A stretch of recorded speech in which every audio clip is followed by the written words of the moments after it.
तो गाइस आज से हम स्टार्ट करने वाला है ये द कॉन्स्टिट्यूशन ऑफ इंडिया ભારતનું બંધારણ। આ કામ આવશે આપણા ગુજરાત કોન્સ્ટેબલ પીએસઆઈ બંને એક્ઝામ માટે। અને આજથી હવે આપણે ચાલુ કરીશું। સૌથી પ્રથમ આપણે એ જાણીએ કે ભારતના કુલ બંધારણના પ્રકરણો, અનુચ્છેદો અને પરિશિષ્ટો કેટલા આવે છે। તો સર્વપ્રથમ આપણે અહીંયા જોઈ શકીએ છીએ કુલ પ્રકરણો છે 22, જે આગળ પણ આ જ હતા અને હમણાં પણ આ જ છે। અને કુલ અનુચ્છેદો છે એ 395। અસલ અનુચ્છેદો 395 હતા, મતલબ આગળ પણ એટલા જ હતા અને હમણાં પણ એટલા જ છે। કુલ પરિશિષ્ટો 12। અસલ પરિશિષ્ટો છે 8, જે મતલબ આગળ 8 હતા, હમણાંના ટાઈમમાં એ વધીને 12 થયા છે। હવે જોઈશું આપણે ક્રમ, પ્રકરણોના નામ, અનુચ્છેદો, વહેંચણી અને પરિશિષ્ટ। પ્રકરણ 1, સંઘ અને તેનું કાર્યક્ષેત્ર। સંઘ અને તેનું કાર્યક્ષેત્રના અનુચ્છેદનો ક્રમ છે। આ શું છે ખબર? કલમ છે, અનુચ્છેદોની કલમ। તો સંઘ અને તેનું કાર્યક્ષેત્ર એ છે 1 થી 4। પછી બીજા નંબર પર આવે છે નાગરિકતા, એની અનુચ્છેદન છે 5 થી 11। અને ત્રીજા નંબર આવે છે મૂળભૂત અધિકારો, જેની કલમ છે 12 થી 35। અને ચોથા પર રાજનીતિના માર્ગદર્શન સિદ્ધાંતો, એનું અનુચ્છેદન છે 36 થી 51। અને મૂળભૂત ફરજોને આની માત્ર 51A, મૂળભૂત ફરજોને અનુચ્છેદન 51A। તેના પછી આવે છે સંઘ, જેની કલમ 12 થી 151। આ સંઘની કલમમાં ઘણો એવો વધારો છે, જેમ કે 100 કલમ આની અંદર સમાઈ જાય છે। તો 52 થી 151 સુધીનું અનુચ્છેદનો ક્રમ છે। અને તેના પછી આવે છે રાજ્ય 52। અને તેના પછી આવે છે રાજ્યની કલમો 152 થી લઈને 337 છે। અને તેના પછી આવે છે 7મા ક્રમે 7મા બંધારણીય સુધારણા 1956 હેઠળ રદ કરેલ અનુચ્છેદન, એની કલમ છે 238। તેના પછી આવે છે કેન્દ્ર શાસિત પ્રદેશો, જેમ કે કેન્દ્ર શાસિત પ્રદેશો દિલ્હી થઈ ગયું, ગોવા થઈ ગયું, દમણ દીવ, એ આ કલમના હેઠળ આવે છે 339 થી 242। તેના પછી આવે છે પંચાયતા, એની કલમ છે 243 થી 243 A to O, મતલબ 243 થી તેના અંદર જે આવે છે A to O તે પણ આના અંદર સમાઈ જાય છે। તેના પછી આવે છે નગરપાલિકાઓ, જેની કલમ છે 243 થી 243P થી 243 ZG। તેના પછી આવે છે સહકારી સમિતિઓ, તેની કલમ છે 243 ZH થી લઈને 243 ZT। તેના પછી આવે છે અનુસૂચિત અને આદિવાસી વિસ્તારો, તેની કલમ છે 244 થી 244A। તેના પછી આવે છે સંઘ અને રાજ્ય વચ્ચેના સંબંધો, તેની કલમ છે 245 થી લઈને 263 સુધી। તેના પછી આવે છે નાણાકીય બાબતો, મિલકતો, કરારો અને દાવાઓ, એની અનુચ્છેદન ક્રમ છે 264 થી લઈને 300A। તેના પછી આવે છે ભારતીય રાજ્ય ક્ષેત્રોમાં આંતરિક વેપાર, વાણિજ્ય અને આંતરવ્યવહારો, એની કલમ છે 301 થી 307। તેના પછી આવે છે સંઘ રાજ્ય હેઠળની સેવાઓ, તેની કલમ છે 308 થી લઈને 323। તેના પછી આવે છે ટ્રિબ્યુનલની કલમ છે 223 થી 223A થી લઈને 223B। તેના પછી આવે છે મિત્રો ચૂંટણીઓની કલમો, તેની કલમ છે 324 થી લઈને 329A। તેના પછી આવે છે અનુક્રમો, વર્ગો સંબંધી વિશિષ્ટ જોગવાઈઓ, એમાં મતલબ વિશિષ્ટ પ્રકારની જોગવાઈઓનો સમાવેશ થાય છે, એની કલમ છે 330 થી લઈને 342। તેના પછી આવે છે રાજ્યસભાની કલમો આપણે જોઈએ તો 343 થી લઈને 351 સુધી તેના અંદર સમાઈ જાય છે। તેના પછી આવે છે કટોકટી અંગેની જોગવાઈઓ, તેમાં આવે છે 352 થી લઈને 360 સુધીની કલમો। તેના પછી આવે છે પરચુરણ જોગવાઈઓ, એમાં મતલબ કોઈ પણ જે વધારાની જોગવાઈઓ કરવામાં આવેલી તેની કલમ છે આપણે 361 થી 367। તેના પછી આવે છે બંધારણમાં સુધારો કરવા બાબત, મતલબ બંધારણમાં કોઈ પણ પ્રકારનો સુધારો કરવાનો હોય તો તેની કલમ છે 368। અને તેના પછી આવશે કામચલાઉ વચગાળાની અને ખાસ જોગવાઈઓ. એમાં મતલબ કોઈ કામચલાઉ જોગવાઈ, અચાનક કોઈ જોગવાઈ કરવા પડે અને ખાસ પ્રકારની તે જોગવાઈ હોય તેની કલમ છે 369થી લઈને 392. અને તેના પછી આવે છે ટૂંકી સંજ્ઞા શરૂઆત હિન્દીમાં અધિકૃતિ સ્પષ્ટતા અને રદ કરવા બાબત. તેની કલમ છે 393થી લઈને 395. એના પછી આવે છે અન્ય બાબતો.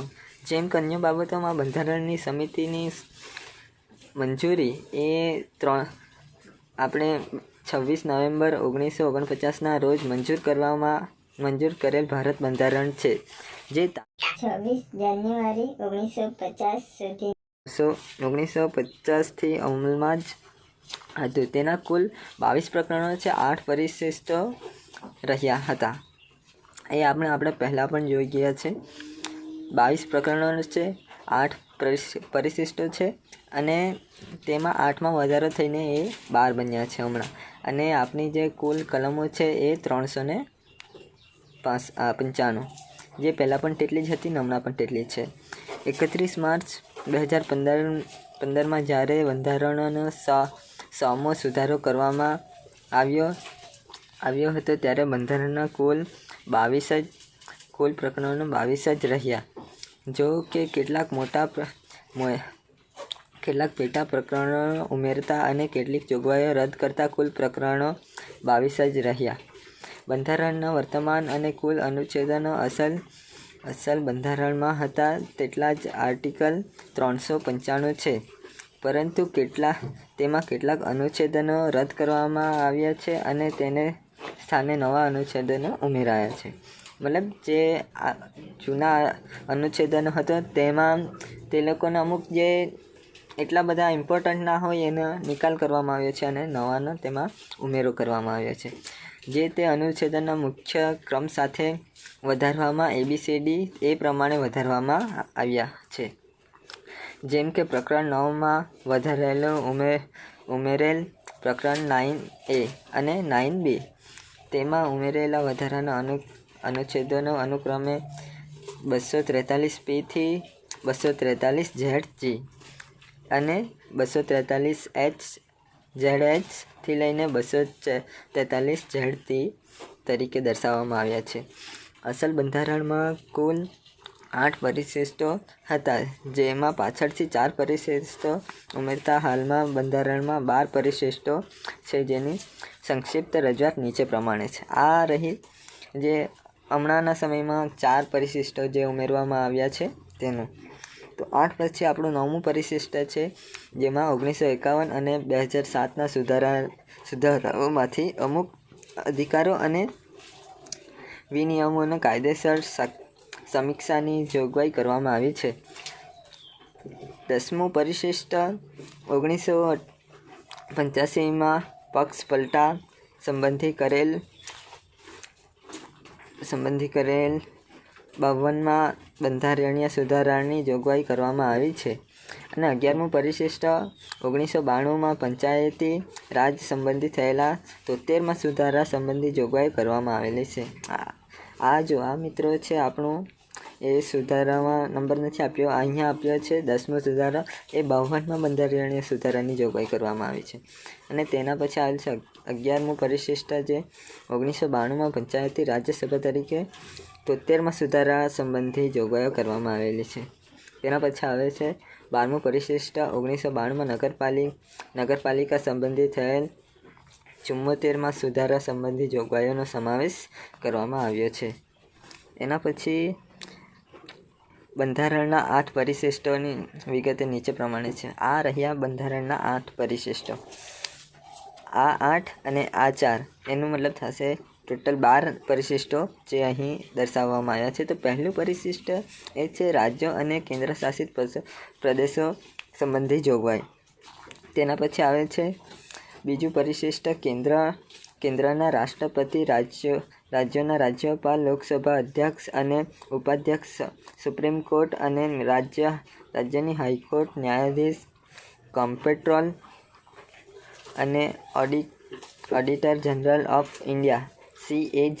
ઓડિટર નહીં, આનું મતલબ હશે COGનું ને લગતી જોગવાઈઓ. ત્રીજું પરિશિષ્ટ છે વિવિધ હોદ્દાઓ, શપથ અને પ્રતિજ્ઞાઓના નમૂના. આમાં ત્રીજું પરિશિષ્ટમાં વિવિધ હોદ્દાઓ પર જેમ કે વિવિધ પ્રતિજ્ઞા આપવામાં આવે છે કે હું આપના દેશ પ્રત્યે મારી શ્રદ્ધાપૂર્વક જે કાર્યવાહી છે હું કરીશ. તેના પછી આવે છે પાંચમું પરિશિષ્ટ અનુસૂચિત જનજાતિ એસસી અને અનુસૂચિત જનજાતિ એસટીનો વહીવટ અને નિયંત્રણ અંગેની જોગવાઈઓ. આ એસટી અને એસસીમાં જે નિયંત્રણ વહીવટ અને તેના નિયંત્રણ વહીવટ કેવી રીતે કરવામાં આવશે અને કયા કયા નિયંત્રણો રાખવામાં આવશે તે પાંચમું પરિશિષ્ટમાં છે. છઠ્ઠું પરિશિષ્ટ છે આસામ, મેઘાલય, ત્રિપુરા અને મિઝોરમ રાજ્યોના આદિવાસી વિસ્તારોનો વહીવટ, અંકુશ અને જોગવાઈઓ. આ જે આસામ, મેઘાલય, ત્રિપુરા અને મિઝોરમ રાજ્યોના આદિવાસી વિસ્તારોના વહીવટ અને અંકુશ એ લોકોનો મતલબ વહીવટ અને નિયંત્રણ કરવું, એ લોકોને કઈ સેવાઓ આપવી નહીં આપવી તે છઠ્ઠું પરિશિષ્ટમાં સામેલ છે.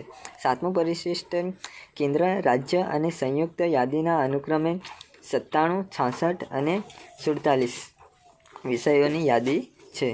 આઠમું પરિશિષ્ટ ભારત દેશની વિવિધ ભાષાઓને સંબંધી જોગવાઈઓ છે.